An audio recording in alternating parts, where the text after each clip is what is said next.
Any setback on policy actions and results can lead to a significant decline in Argentina's bond markets. Jonas Rama, Barral M Jorge. Argentina's triumphant return to the bond markets resulted in a record-breaking demand for new emerging market bonds. Jonas, in your opinion, does this mean Argentina's economy is finally on the road to recovery? This single event does not guarantee the country is on the road to recovery just yet. It's just a positive sign from investors to these high yields of Argentinian bonds. More importantly, investors want to believe that Argentina's economy's outlook could be different from now on. However, any setback on policy actions and results can lead to a significant decline in bond prices and capital fleeing. So the challenge still remains curbing growing inflation. And this is the biggest and still most urgent challenge for a solid and last recovery for the Argentine economy. So we'll have to wait to make that statement that the country is finally back on the road to recovery. Argentina's central bank believes it can defend the peso if it goes above 15 pesos per dollar. Is this statement realistic, and what's your outlook for the Argentine peso?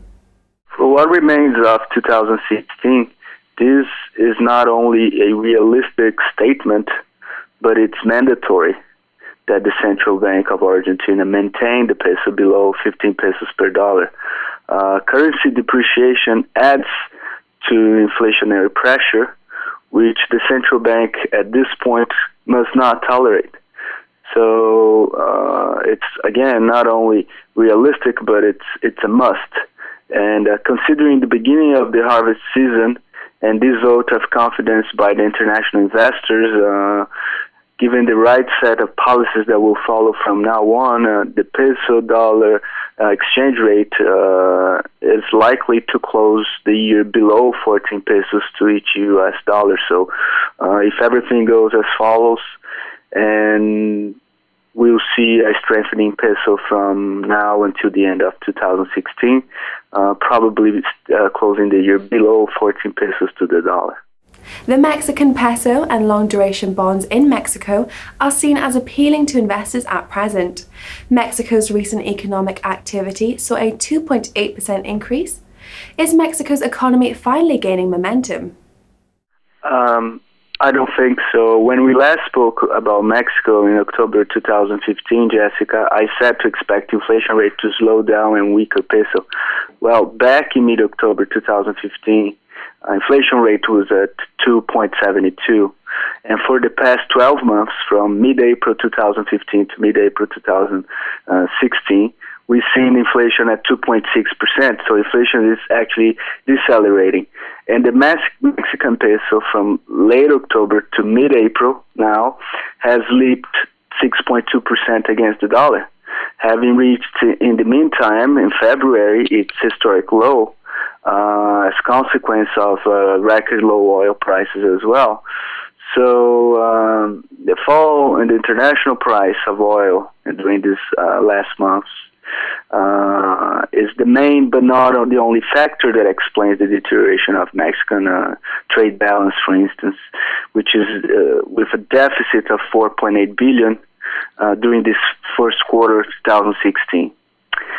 So the U.S. industrial production is also not doing that great, and that affects directly the Mexican exports of manufacturers. And all this is a problem to the Mexican economy, and it's internally you have the deceleration of inflation rate, and then you have a trade deficit indicating a weaker internal and external demand with these two fronts, inflation and trade deficit, and thus a weaker economic activity. Factoring these tendencies, the forecast I have for 2016 points to 2.4% of GDP growth, which is below the initial expectations at the beginning of the year. And the Mexican peso exchange rate against the dollar should be 18-1 by the end of 2016. So in sum, there will be no interest hikes for the Mexican central bank for the time being, and it's unlikely that inflation target of 3% will be reached in 2016. So The Mexican economy is growing, but it's not growing at the speed or a pace that we would expected back early in the year or at the end of 2015. Well, Jonas, thank you for your insights. Louise Macaulay will be bringing our next commodity corner tomorrow, so be sure to check back at Dukascopy TV.